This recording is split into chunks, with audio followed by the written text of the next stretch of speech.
fugitive នឹងអ្នករត់អ្នកកិច្ចខ្លួនមនុស្សអ្នកដែលត្រូវគេដាច់ចាប់ហើយក៏កិច្ចខ្លួនហ្នឹង the fugitive the fugitive is an action part ហើយឈ្មោះរឿងហ្នឹងឈ្មោះភាពយន្ត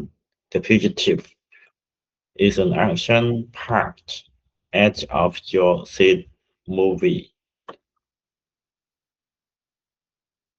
action part នឹងតទៅជាមួយនឹងភាពយន្ត action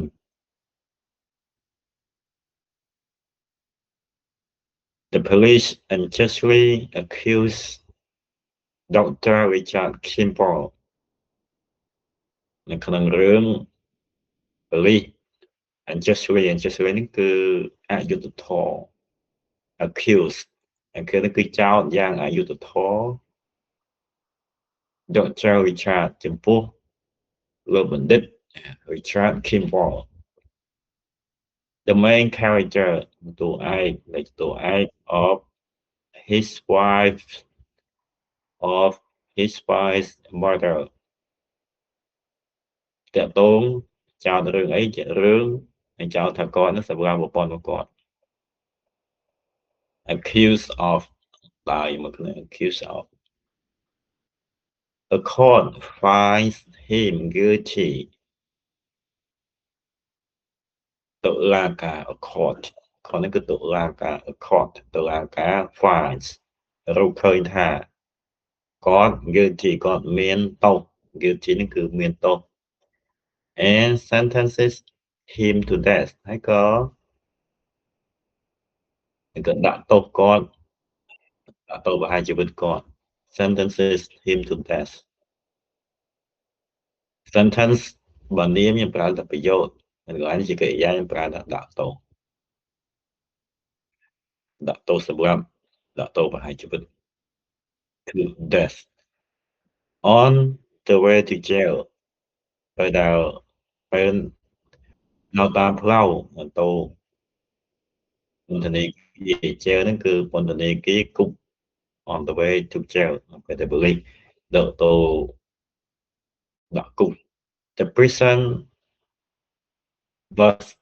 prison bus crashes prison ហ្នឹងគឺអ្នកចោទគុកអ្នកទោសដែលចោទគុកហ្នឹងគឺ prison the prison bus ឡានដឹកអ្នកទោសទៅចោទគុក crashes អង្គិចគ្នាអង្គិចជាមួយរថយន្តទៅ and Kimball escapes ហើយក៏ Kimball រត់រួច escapes រត់រួច US Marshal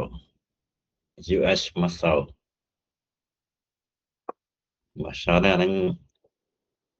គឺតំណែងប៉ូលីសឈ្មោះតំណែងប៉ូលីសនឹងក្រៅជាមួយតំណែងស្រុកយើងមិនទេ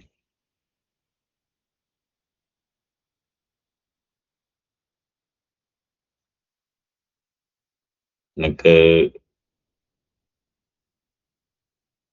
មេប៉ូលីស Marshal មេប៉ូលីស Farmer Gerald ឈ្មោះ Farmer Gerald vows to catch Kimball ស្បត់ថានឹងចាប់ catch Kimball ឲ្យបាន several times he almost succeeds several times ហ្នឹងគឺពី3ដង several ពី3ដង he almost succeeds មេប៉ូលីសហ្នឹងជិតនឹងចាប់បាន Kimball ហើយ almost ស្ទើរតែ success ជោគជ័យគឺជោគជ័យចាប់បាន but Kimball stays one step ahead of Gerald ប៉ុន្តែ Kimball ហ្នឹង stays one step ahead នៅមួយជំហានខាងមុខ Gerald ប៉ុន្តែបេកចាប់បានទេប៉ុន្តែនេះអាហារមុន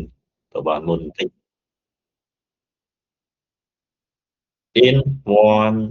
incredible scene in one incredible scene នេះគឺឆាកនៅក្នុងឆាកមួយដែលមិនគួរជឿ incredible មិនគួរជឿ Kimball jumps from the top of a dam Kimball លោតអំពីដំបូល dam ដែលហ្នឹងគឺឡាន into a river to escape ទៅក្នុងដានហ្នឹងមិនមែននេះទេដាននេះគឺទំនប់ដ៏ធំៗទំនប់ដែលគេកសាងដើម្បីផ្ទុកទឹកធ្វើអគ្គិសនីណាវារីអគ្គិសនីដាម into a river to escape ចូលទៅក្នុងទន្លេដើម្បីរត់រួចខ្លួន Kimber doesn't want Joel to catch him Kimber មិនចង់ឲ្យ Joel ចាប់គាត់បានទេ but he also wants to solve the murder of his wife ព្រោះនេះគាត់ចង់ solve ដោះស្រាយ the the murder នេះគឺអ្នកដែលសម្លាប់ប្រពន្ធរបស់គាត់ឃាតករ murder គឺឃាតករ his search for answers takes him to Chicago search នេះគឺការស្វែងរកanswers ចម្លើយការស្វែងរកចម្លើយរបស់គាត់ takes him to Chicago បាទបណ្ដាលឲ្យគាត់ទៅដល់ Chicago he finds upsetting information about a friend គាត់រកឃើញ upsetting ដែលគួរឲ្យ setting ដែលគួរឲ្យស្រងាក់ចិត្តពិបាកចិត្តគាត់ដឹងគាត់រកឃើញព័ត៌មានដែលគួរឲ្យស្លាប់ចិត្ត upsetting តាក់ទង a friend តាក់ទងជាមួយនឹងមិត្តភក្តិម្នាក់ and the friends work ហើយក៏កិច្ចការរបស់មិត្តភក្តិនោះ with a pharmaceutical company ជាមួយនឹងក្រុមហ៊ុនឱសថ pharmaceutical company ក្រុមហ៊ុនឱសថគឺ Gamble ហ្នឹងមិនចង់ឲ្យ Gerald ដែលជាមេប៉ូលីសចាប់បានទេក៏តែក្នុងពេលហ្នឹងក៏គាត់ចង់រកអ្នកណាដែលជាឃាតករសម្រាប់ប្រព័ន្ធបង្កពិតប្រាកដវាទៅស្វែងរកទៅក៏ទៅដល់ Chicago ពេលទៅដល់កន្លែងហ្នឹងក៏ដឹងព័ត៌មានក៏រកឃើញព័ត៌មានដែលគួរឲ្យស្លត់ចិត្តមួយតាក់ទងជាមួយមិត្តភក្តិរបស់គាត់ម្នាក់ហើយក៏កិច្ចការរបស់មិត្តភក្តិនោះជាមួយនឹងក្រុមហ៊ុនឱសថក្រុមហ៊ុនធ្វើថ្នាំមូលថ្នាំហ្នឹង pharmaceutical company after many suspenseful scenes ក្រោយពេលឈុតឆាកដែលគួរឲ្យសង្ស័យជាច្រើន suspenseful Kimball finds the real killers Kimball ក៏រកឃើញឃាតករពិតប្រាកដអ្នកសម្លាប់ពិតប្រាកដ and leads Gerald to them ហើយក៏នាំ Gerald ដែលជាមេប៉ូលីសហ្នឹងទៅចាប់ឃាតករនោះ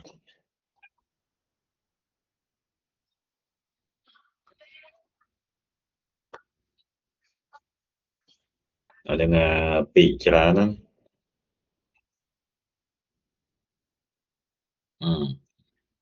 Injustice អយុត្តិធម៌យ៉ាងអយុត្តិធម៌ Injustice unjustly យ៉ាងអយុត្តិធម៌ just នឹងគឺយុត្តិធម៌ unjustly យ៉ាងអយុត្តិធម៌ accuse គឺនឹងគឺចោទប្រកាន់ចោទថាអ្នកណាមួយធ្វើទោសអ្វីមួយគឺ accuse marshal នឹងមេប៉ូលីស wow ហ្នឹងគឺ wow នេះសន្យាស្បត់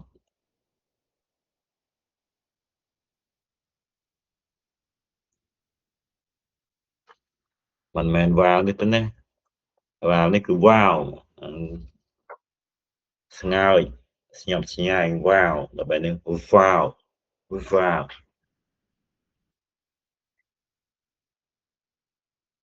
ចាដល់ហ្នឹងទំនប់ដប់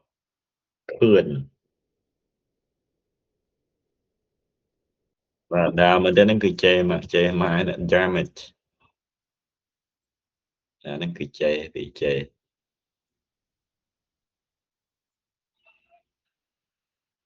អា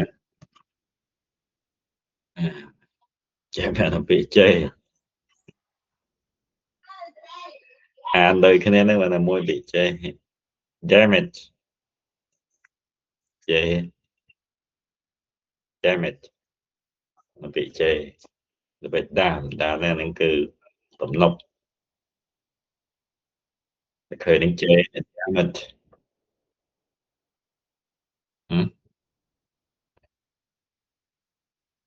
ហ្នឹងហ្នឹងយកនឹងឲ្យចេះពេកណាខ្មែរយើងក៏ចង្រៃយកណា damage ចង្រៃយកមែនចង្រៃយកឧបមាថា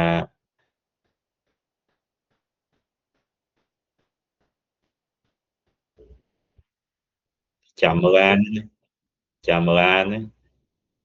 ដល់ពេលឡានមកដល់ហីងាកចុះងាកឡើងយកវិញទៅអានទៅបានអានេះចេនិយាយ damage ចង្រៃយកចាំមិនចិត្តទេ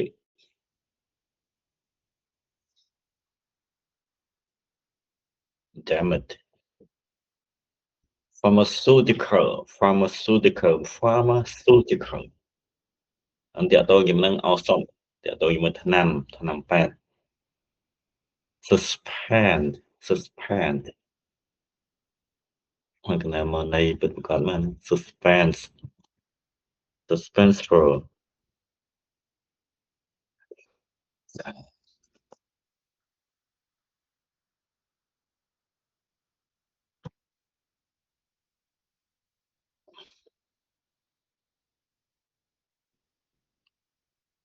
suspenseful ហ្នឹងក៏គួរសង្ស័យគឺយើងមើលរឿងអីណាយើងមើលរឿងអីក៏យើងតាមដានធ្វើឲ្យយើងតាចង់តាមដានតែកន្លែងនេះអ្នកហ្នឹងដើររកអ្នកដែលជាឃាតករពិតប្រាកដគេជួបមិត្តភក្តិឃើញព័ត៌មានមួយចំនួនតាក់ទងជាមួយមិត្តភក្តិគួរឲ្យសង្ស័យគេយើងអ្នកមើលហ្នឹងក៏ចង់ដឹងថាមិត្តភក្តិហ្នឹងជាឃាតករពិតប្រាកដឬក៏មិនមែនគេកើតចិត្តសង្ស័យកើតចិត្តចង់តាមដានយុទ្ធព្រឹត្តិការណ៍ក៏រឿងឬក៏ជន់ឆាកដែលបណ្ដាលឲ្យយើងសង្ស័យចង់តាមដានតទៅទៀតហ្នឹងគេហៅថា suspenseful suspenseful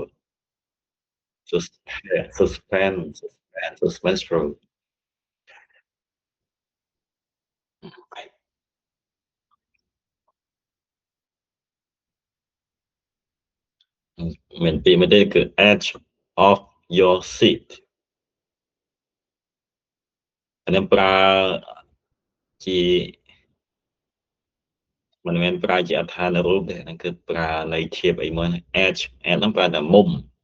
your seat ហ្នឹងគឺកៅអីអង្គុយមុំកៅអីអង្គុយតែហ្នឹងសំដៅយកន័យអីមួយនេះ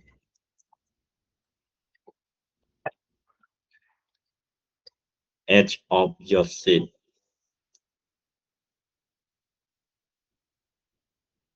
គួរឲ្យជក់ចិត្ត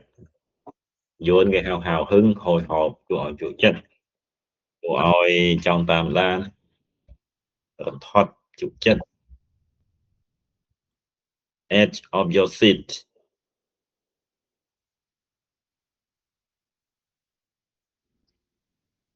គួរថត់គួរឲ្យជក់ចិត្តគួរឲ្យចង់តាមដាន edge of your seat ប៉ុន្តែយើងប្រែតាមសាប់មួយ edge ប្រើតែមុំប្រើតែងាង of របស់ your seat គឺកៅអីគឺអាទៅកន្លែងដែលយើងមើលរឿងនេះយើងអង្គុយនឹង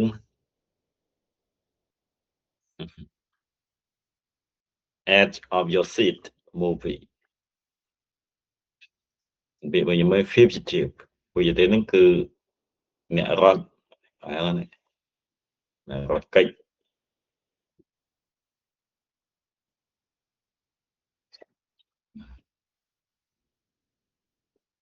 មានពាក្យផ្សេងទៀត character យើងប្រែបើតាក់ទងជាមួយតួអក្សរយើងប្រើតែតួអក្សរ character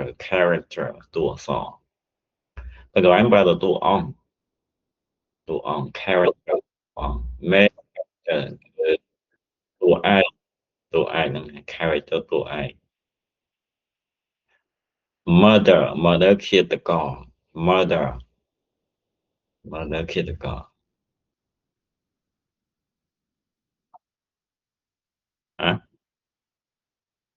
vice murder ឃាតករ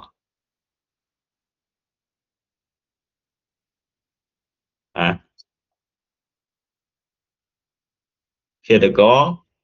សម្រាប់ប្រព័ន្ធរបស់គាត់អាហ្នឹងមិនមកនៅឃាតកររបស់ប្រព័ន្ធរបស់គាត់ទេគឺអ្នកសម្រាប់ប្រព័ន្ធរ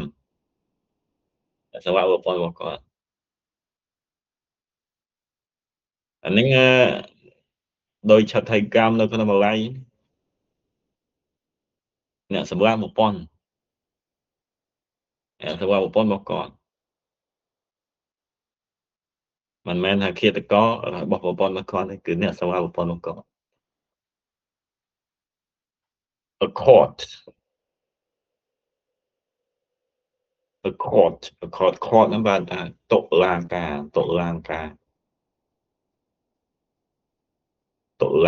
រ finds him guilty តុលាការរកឃើញគាត់មានកំហុស guilty មានកំហុស and sentences ហើយក៏ដាក់ទោស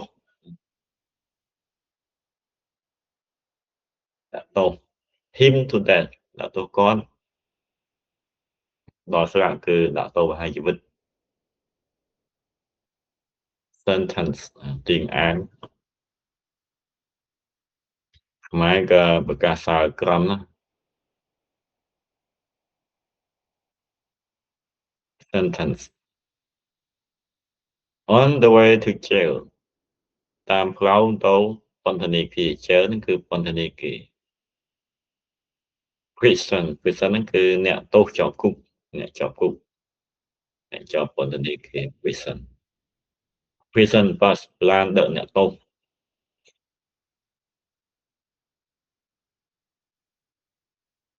escape ហ្នឹងគឺរួច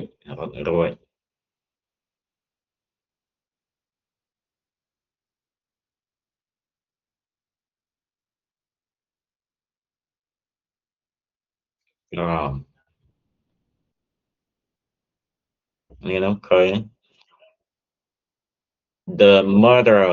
murder of his wife អ្នកសម្រាប់ប្រពន្ធរបស់គាត់ឃាតករសម្រាប់ប្រពន្ធគាត់គេណាเป็นប្រើ of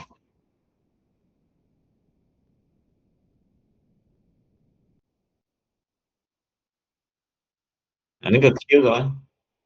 killer of killer ប៉ុន្តែ murder គេដូចឃាតករយើងចង់ប្រើតែ killer យើងប្រើត្រង់គឺអ្នកសម្រាប់ប្រពន្ធរបស់គាត់ killer ប៉ុន្តែប្រើពាក្យបរិសុទ្ធតិចភាសាខ្មែរហ្នឹងគឺឃាតករអាហ្នឹងពាក្យបរិសុទ្ធគេគឺ murder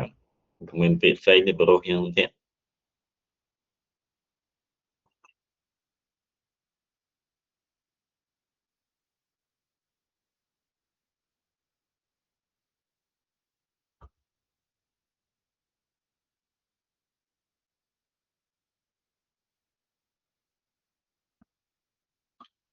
ចូលមកមេរៀនថ្មី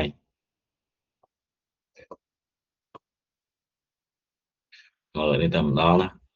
simple past tense ហ្នឹងចូលអតីតកាលធម្មតាណា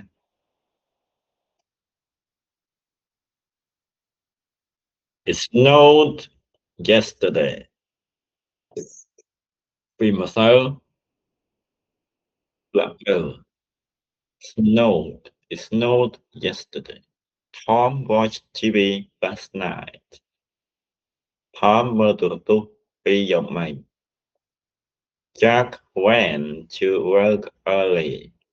Jack ទៅធ្វើការរហូត when ហ្នឹងគឺមកពី go I came to work late ខ្ញុំទៅធ្វើការយឺត We saw a great movie last night ពួកយើងមើលភាពយន្តល្អមើលមួយពីយប់ហើយ Emily was at the office this morning បើនេះគឺមកពី3 Emily នៅកន្លែង Emily នៅ office ព្រឹកនេះ You were tired yesterday ពីម្សិលអ្នកហត់នឿយ Andrew caught the ball Andrew ចាប់បាល់បានចាប់បាល់ caught ហ្នឹងគឺមកពី catch ចាប់ ran down the field ហើយក៏រត់ចុះទៅស្នាក់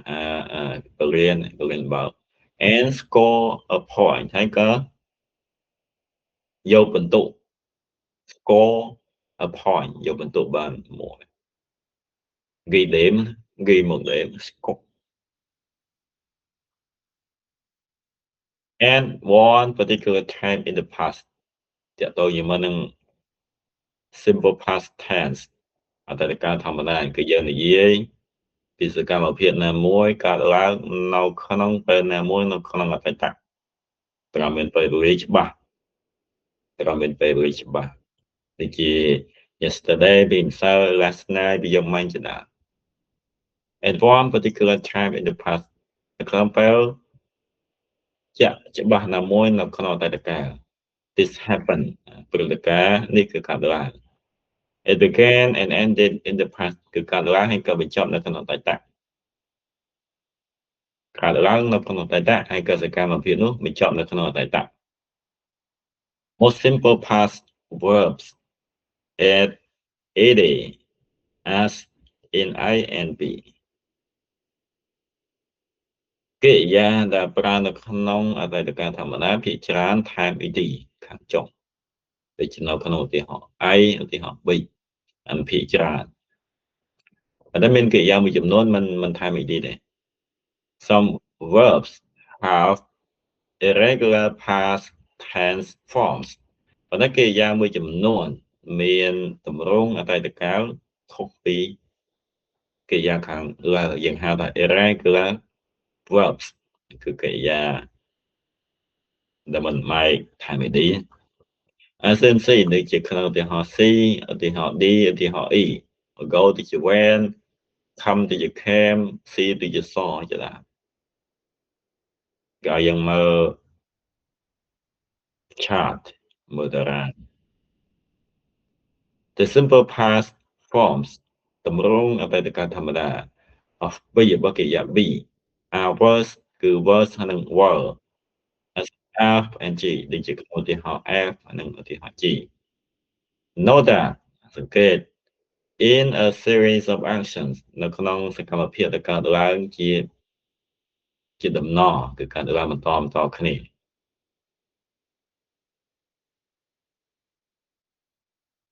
the verbs are the same task កិរិយានឹងត្រូវប្រើនៅក្នុងកាលដូចគ្នាគឺកើតឡើងតគ្នានេះ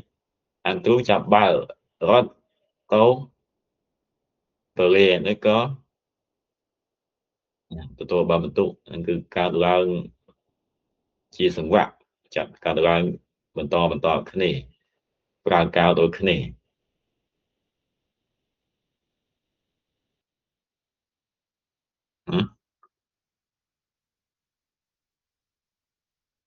ទីបាយគាត់ណា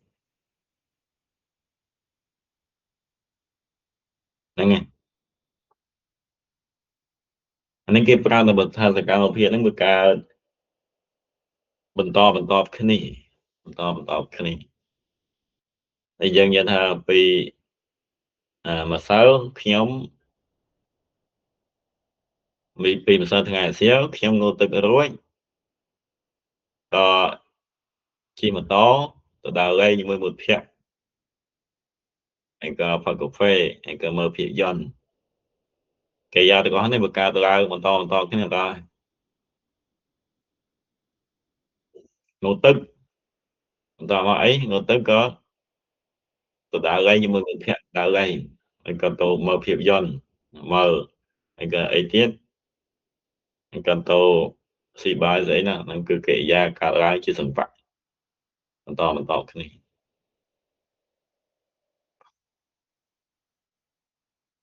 hả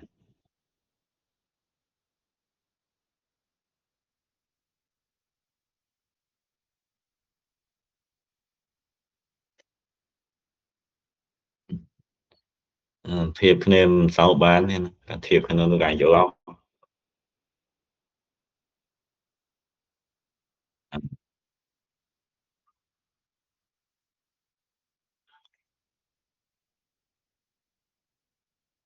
regular verb force อันนี้คือទម្រង់របស់កិរិយា regular កិរិយាធម្មតាកិរិយា everyday គឺគេទៅថៃវិធីប្រធានណាក៏ដល់ត្រឹមថៃវិធីទៅទាំងអស់ដល់ពេល negative បដិសេធហ្នឹងយើងនឹងប្រើ did not ប្រើ did not ដល់ពេលកិរិយាដែលនៅខាងក្រោយមិនថៃវិធីទេបដិសេធ did not have មិនជួយដល់ពេលសួរយើងប្រើ did ជាមកសួរណាប្រើ did បើ did ជាមកសួរដល់ពេលកិរិយាក៏មិនអាចដែរ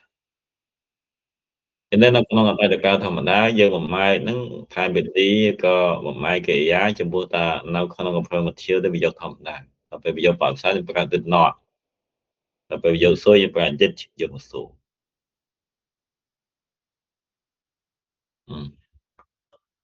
irregular verb forms ទម្រង់របស់កិរិយា irregular កិរិយាមិនបំម៉ែកថែមវិធី ate ហ្នឹងគឺមកពី eat ថា see eat eat มันក៏ដូចគ្នាដែរ negative យើងមិនម៉ែទេយើងប្រើ did not ហើយក៏កិរិយាមិនម៉ែហើយក៏សំណួរគឺ did ចូលមកទី3 be verb false ទម្រង់របស់កិរិយា be នៅក្នុង affirmative ប្រយោគបញ្ជាក់នេះយើងបំម៉ែក be ជាពីរបែបគឺ was ចំពោះប្រធានដែលជា I he she was គឺបានកំណត់ថាបើថាបច្ចុប្បន្នជា am ថាបច្ចុប្បន្នជា am ឬក៏ is ពីរនោះបំម៉ែកទៅជា was ចាំណា I នឹងក៏ប្រើ am ដល់បច្ចុប្បន្ន I am he she it is he ប៉ុន្តែនៅក្នុងអតីត am ហើយនឹង is ទៅជា was ទាំងអស់ I ក៏ was I was she ដល់ពេល am គឺជា were ហើយកន្លែងនេះបដិសេធយើងថែម not ចូលមកថែម not ចូលមកណា was not were not ដល់ពេលសំណួរក៏ទាញ was ឬក៏ were មកខាងមុខ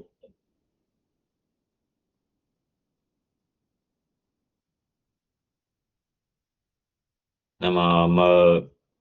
លំហាត់ exercise 22 looking at grammar នៅបំម៉ាយយកកិរិយាក្នុងមុខចោលម៉ាយជា simple past អន្តរមើលតារាងខាងក្រោមគេមានឲ្យទេ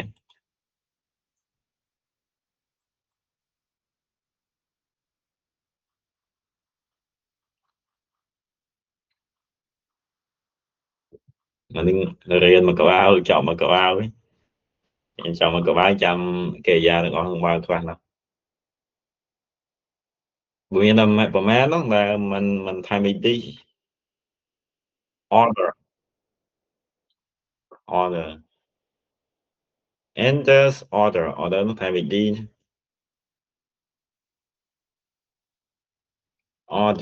ordered enters ordered printer ink online last Monday enters កំង order ហ្នឹងគឺកំងគឺទិញ printer ink ink ហ្នឹងគឺមឹកមឹកមឹកណាមឹក in printer ink ink ហ្នឹងគឺមឹកដែលយកទៅសរសេរយកទៅម៉ាស៊ីនព្រីនឹងដាក់ម៉ាស៊ីនព្រី printer ink ព្រោះផ្ទុយវាខុសគ្នាជាមួយ pen ink pen ink ហ្នឹងគឺ mực big pens ink ឬក៏ pen ink នៅឡើយ last Monday ហ្នឹងគឺកាលនៅក្នុងអតីតទី2 The next morning he ព្រឹកថ្ងៃបន្ទាប់ក៏នៅក្នុងអតីតដែរព្រឹកថ្ងៃបន្តគឺព្រឹកឡើង next morning he realized តែហើយមិនទេ realized ឡើងក៏ realize នឹកឃើញថា heហ្នឹងក៏ he needed Holland ink too ព្រឹកឡើងក៏នឹកឃើញថាគាត់ក៏ត្រូវការមឹកពណ៌ color ink ពេលតែទិញហ្នឹងយើងទិញត្រឹមតែមឹកខ្មៅទេពណ៌ខ្មៅដល់ពេលព្រឹកឡើងក៏នឹកឃើញថាអូត្រូវការមឹកពណ៌លើងពណ៌ក្រហមហើយពណ៌សអានេះមើលទៅមើលកិរិយាត្រង់ម៉ែងអីក៏មើលខ្លួនឯង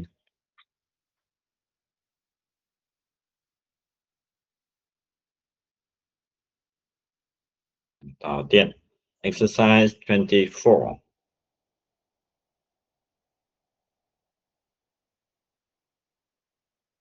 complete the sentences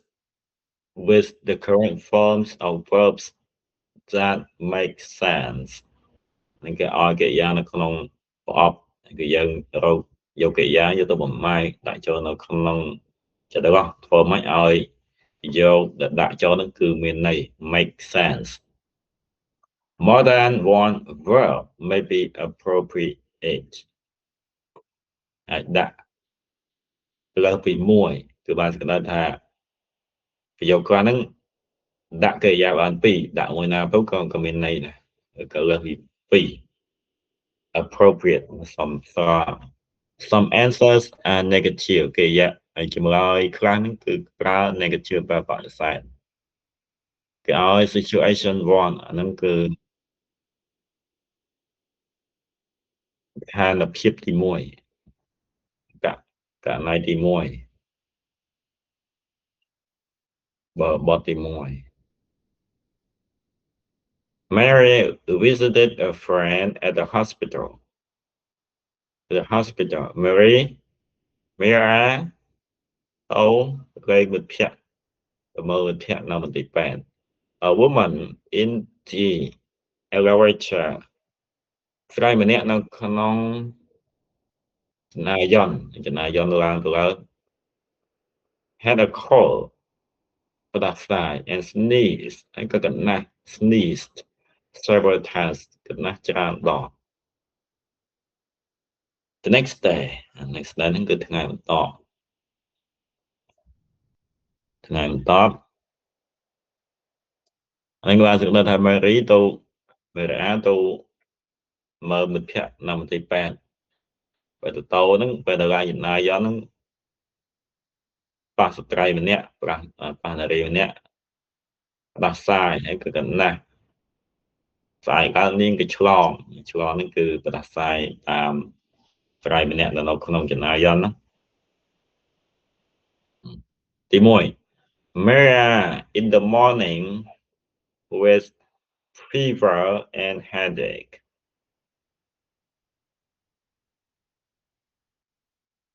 គេថាអី in the morning ព្រឹកឡើង Maria ព្រឹកឡើងក៏មាន fever ហ្នឹងគឺក្តៅសាច់គ្រុនអានឹងហៅសូវហើយក៏ឈឺក្បាលព្រឹកឡើងនៅព្រឹកឡើងភ្ញាក់ឡើងចឹងនេះក៏ way ហ្នឹងតែតើវាគឺ woke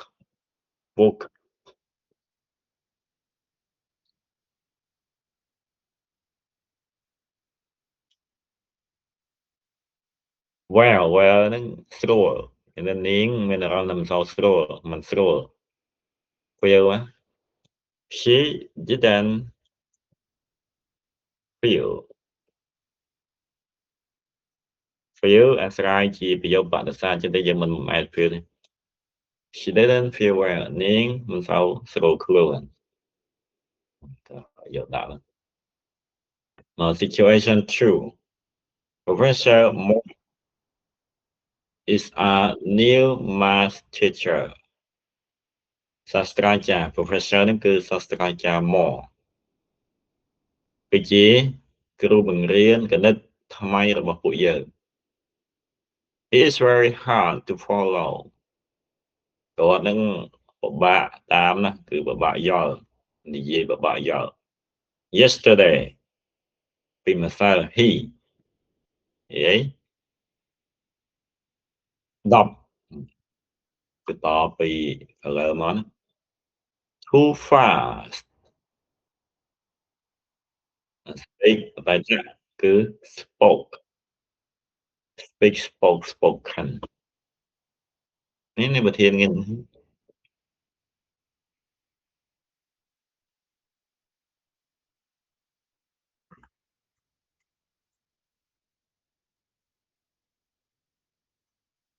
សាកបងអាននេះសាកបងអានហើយក៏បំពេញចូល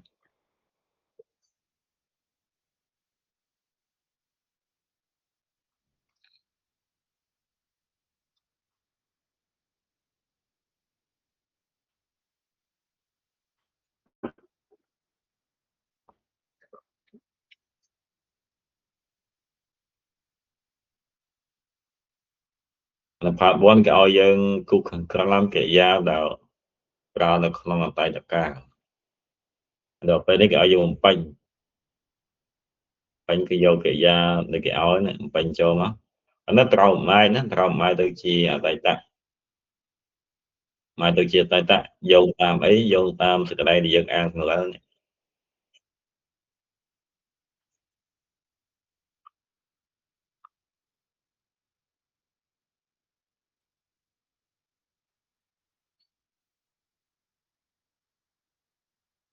អាទិត្យក្រោយបានចប់មកមេរៀនអាទិត្យក្រោយចប់មកមេរៀនចប់ឆាប់ចូលវ៉ន